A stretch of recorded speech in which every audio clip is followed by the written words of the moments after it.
Hey, this is Chris from Rekkid Talk, and so I'm going to do another one of these vinyl find stuff I found thrifting, even though I kind of said I was not doing as much thrifting. I didn't take any footage inside, so I'm going to describe what I found. So this was all in the city of Cádiz, or as the locals around here pronounce it, Cádiz. And so this is a town where the old downtown, kind of original part of the town, has a number of antique stores, about four of them. Some I've been to in the past. And the particular weekend I was going, it was in the first week of June. There's this thing called the 400-mile garage sale all along US 68, which this town happens to be on. I stopped at some of the roadside yard sales. I didn't find any records or CDs in any of the ones that I went to. And I was just at like one end of this 400 miles. I certainly didn't make an effort to travel all of it. So the first place I went to is a place called Loose Treasures, I believe, which was a store that's never been open on previous visits. I went in and the guy was kind of friendly, but a little on the weirdo side. The power wasn't quite working with his light, so I had to kind of I was using a flashlight setting on my phone, but I found that there were a bunch of 45s. And so I started going through them. I asked him prices, and he said, I'm a friendly guy. I'll make you a good deal with prices, which I had really no idea what that meant. He was kind of saying, oh, probably like $1 for 45s. The ones in picture sleeves, $3 to $5, which was sounding a little bit more than I wanted. But I figured, okay, I'll go ahead and look. And I did end up finding I got a stack of 2345, so that's my first and maybe my only big 45s score of the summer. I am trying to slow down on that. I haven't even put, a lot of these are in sort of faded browning old sleeves that I haven't replaced yet, but let's go ahead. And so the first batch of 5 of these are all of these records from the mid to late 1960s, which are basically these dirty records that are not for broadcast. So we have Outhouse Records, we got Bang Bang Lulu, and His Ding-a-Ling by Tomcat and the Fish Cakes. I was hoping that these were going to be valuable. They're not really valuable. A couple others on this Outhouse label. We've got Ain't Hit a Shame by Big Rock and the Tadpole. Beep Beep Song. And then there's another one by Big Rock and Tadpole. Get Your Finger Out of It.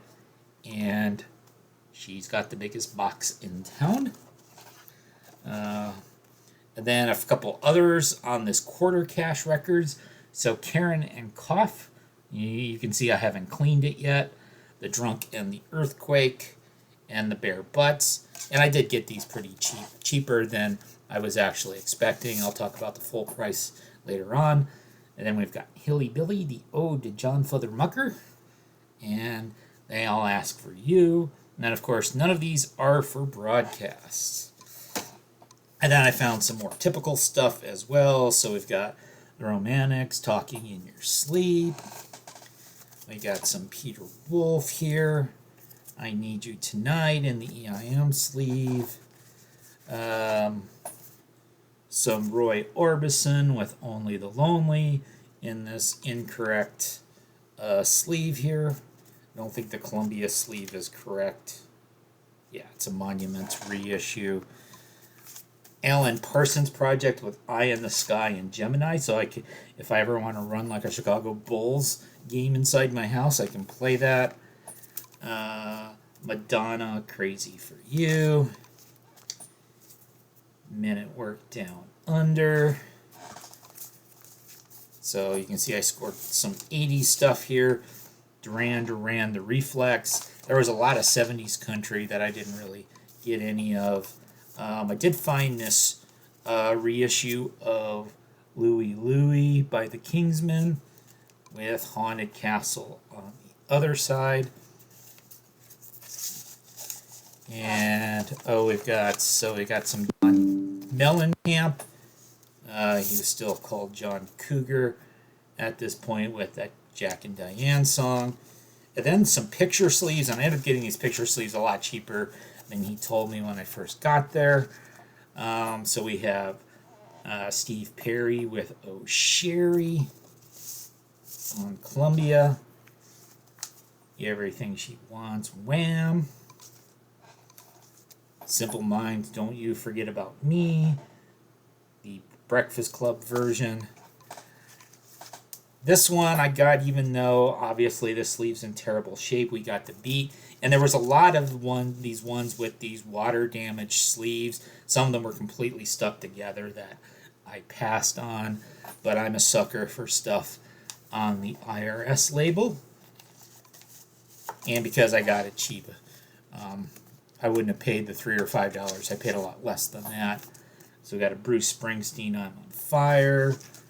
We got another Peter Wolf, Lights Out, with the original Kmart price tag still affixed. We got Wayne Chung with Dance Hall Days.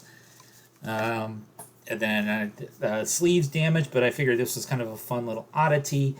Commemorative record of Apollo 11, First Man on the Moon.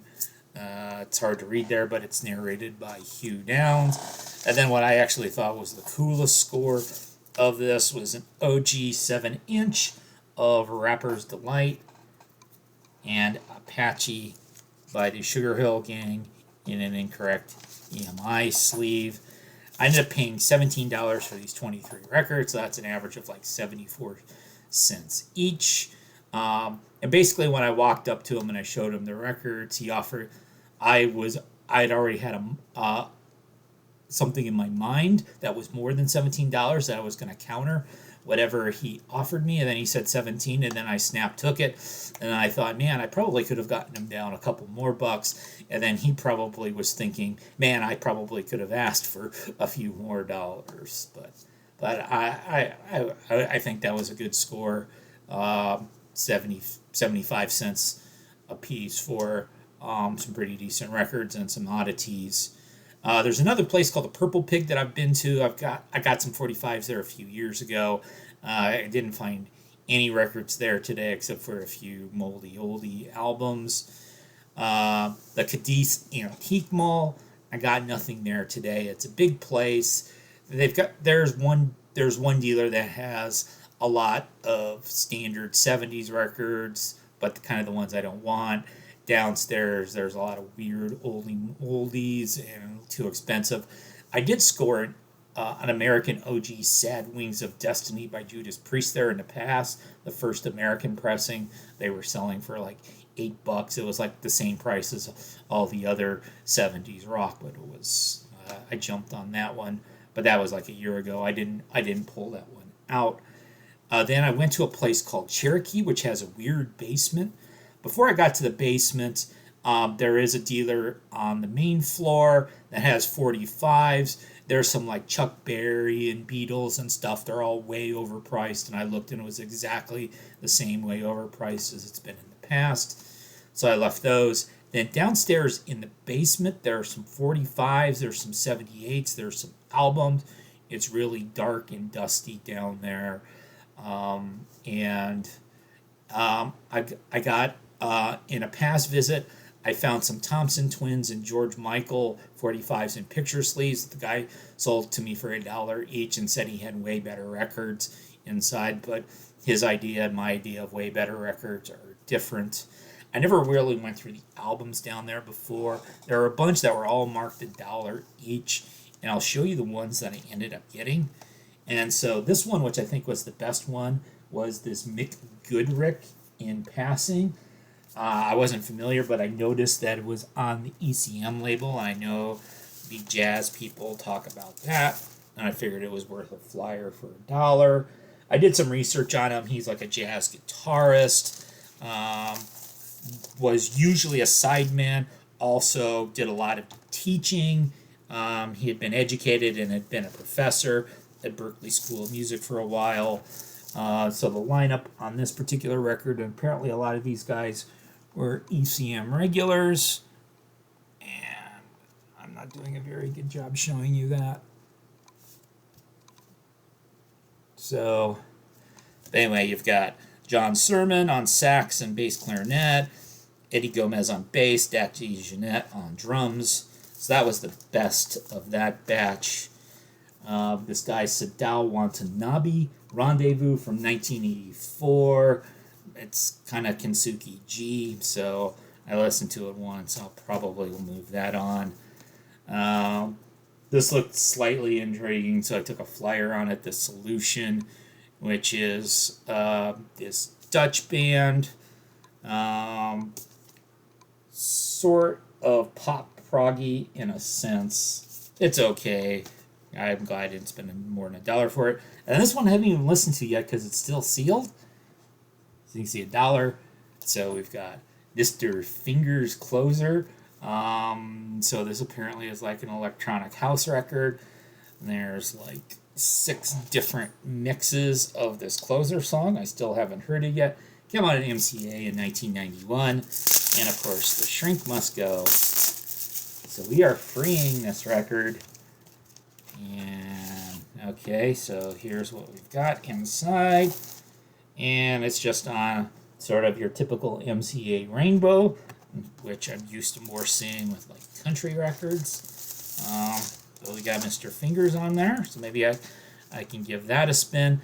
There must have been like 10 to 15 sealed copies of the Christy Lane album. Christy Lane is the name, and they're all still there.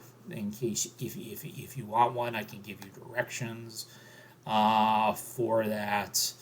And so okay, so I paid $1 each for those 4 records, $17 for the 23 singles, so a total of $21 of damage on my trip to Cádiz.